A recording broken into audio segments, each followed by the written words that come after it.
সামনে জায়গা পাইলে তো সামনে যাবো ভাইয়া, একটু পরে যাবো। সুজনদার বাম পাশে হচ্ছে কুকিল্লা।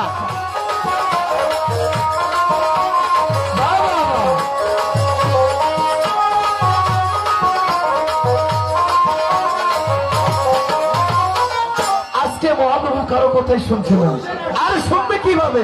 পাগল মানুষ কি বা কারো কথা শুনে? মহাদেব কিভাবে যাচ্ছে?